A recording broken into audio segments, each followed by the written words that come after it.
तस्वीर में आपको दिखाने जा रहा हूं, कुछ सेकंड में, सिर्फ 50 सेकंड में यहां आपको भगदड़ नजर आएगी। ये बैरिकेडिंग जो आप देख रहे हैं, एरो से मैं आपको दिखा रहा हूं, पीछे भगदड़ हुई, उसका धक्का आगे आपको दिखेगा।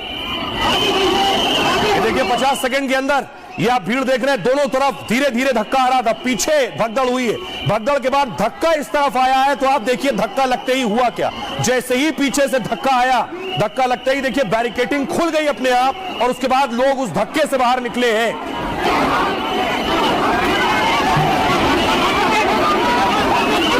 आप देख रहे हैं ये पीछे से जो धक्का आया है, और उसके बाद हालत ये हो गई कि बैरिकेडिंग खोली गई और लोग दूसरी तरफ निकले उस धक्के को, पीछे धक्के के। ये 50 सेकंड उसी वक्त की तस्वीर है। सोचिए यही भीड़ थी, यही हालात थे, और पीछे से धक्का आया है। अगली तस्वीर दिखाऊं, उसके बाद कमिश्नर मौके पर पहुंचे। कमिश्नर लगातार अनाउंसमेंट कर रहे हैं कि लोग वहां रुके नहीं, स्नान करें और वहां से हट जाए, वरना भीड़ बढ़ती चली जाएगी। और उसी जगह जहां भगदड़ हुई, उसके बाद फिर थोड़े सा धक्का मुक्की शुरू हुई। ये देख रहे हैं भगदड़ के वक्त क्या होता है, ऐसे हालात पैदा होते हैं, एक के ऊपर एक लोग गिरने लगते हैं, खुद को संभाल नहीं पाते हैं। भगदड़ के बाद की तस्वीरें हिला देने वाली, ये आप देख रहे हैं, जहां तक नजर जाएगी कपड़े पड़े, कंबल पड़े, सामान पड़े। ये जो तस्वीरें मैं आपको दिखा रहा हूं, भगदड़ के बाद की तस्वीरें आपको नजर आ रही हैं। चारों तरफ लोगों का सामान बिखरा है, जो भगदड़ में कुचल गए, दब गए, भागने के दौरान उनका सामान है। सर्दी बहुत ज्यादा थी, लोग कंबलों के साथ, शॉल के साथ पहुंचे थे। चारों तरफ आपको शॉल, कंबल नजर आ रहे हैं, कपड़े नजर आ रहे हैं, बैग्स नजर आ रहे हैं।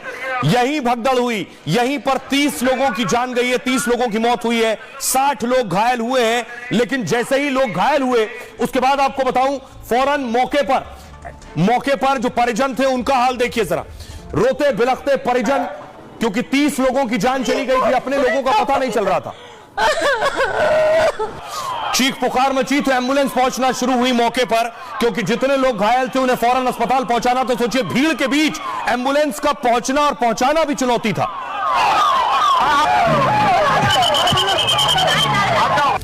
दरअसल हालात कुछ ऐसे थे, भीड़ बहुत ज्यादा थी। महाकुंभ में 9 करोड़ से ज्यादा श्रद्धालु प्रयागराज पहुंचे। मौनी अमावस्या पर अमृत स्नान को लेकर भारी भीड़ पहुंची थी। रात के 1 बजे संगम तट पर श्रद्धालुओं की भीड़ अचानक बढ़ने लगी। कुछ देर बाद संगम पहुंचने के लिए धक्का मुक्की शुरू हो गई, हर शख्स वहां तक पहुंचना चाहता था। रात के 2 बजे संगम नोज पर भीड़ की वजह से बैरिकेडिंग टूट गई। बैरिकेडिंग टूटने से संगम नोज पर भगदड़ मच गई। पिलर नंबर 157 के पास कुछ महिलाएं अचानक जमीन पर गिर पड़ी। उनके उठाने के लिए, उन्हें उठा लिया जाए, लोगों की भीड़ को रोकने की कोशिश की गई, इन महिलाओं को उठा ले, लेकिन इसी बीच संगम नोज पर भीड़ अनियंत्रित हो गई, अनकंट्रोलेबल हो गई। लोगों का जत्था उन्हें कुचलते हुए निकल गया। जब भीड़ हटी तो कई लोगों की मौत हो चुकी थी। चारों ओर चीखने पुकारने की आवाजें आ रही थी। इस भगदड़ में कई और लोग जमीन पर गिर गए थे। एकदम से भगदड़ मच गई और कुछ लोग एक दूसरे के ऊपर चढ़ भी गए। भगदड़ के बाद एम्बुलेंस से 90 लोगों को फौरन अस्पताल पहुंचाया गया। यूपी पुलिस ने भगदड़ में 30 श्रद्धालुओं की जान जाने की मौत की पुष्टि की है। डीआईजी के मुताबिक 25 मृतक श्रद्धालुओं की पहचान हो चुकी है। पुलिस के मुताबिक भगदड़ में करीब 60 लोग और हैं जो घायल हैं, अस्पताल में भर्ती हैं। मौनी अमावस्या पर स्नान से कुछ घंटे पहले ही यह हादसा हो गया और हादसे के तुरंत बाद प्रशासन की टीम एक्शन में आ गई। करीब 70 एम्बुलेंस से घायलों को फौरन अस्पताल पहुंचाया गया है। मौनी अमावस्या पर अमृत स्नान के लिए पहले से ही लोग पहुंचे हुए थे। हुआ क्या कि मौनी अमावस्या का स्नान था, पहले से लोग पहुंचे और आगे आकर ही बैठ गए, वहीं सो गए इस इंतजार में कि जैसे ही मौनी अमावस्या का मुहूर्त आएगा वहीं डुबकी लगा लेंगे। 1-2 दिन पहले से शहर में करोड़ों लोग डेरा डाले हुए थे। मंगलवार को 5.5 करोड़ से ज्यादा श्रद्धालुओं ने डुबकी लगाई थी। अनुमान के मुताबिक इनमें से लाखों श्रद्धालु संगम के तट पर ही रुक गए।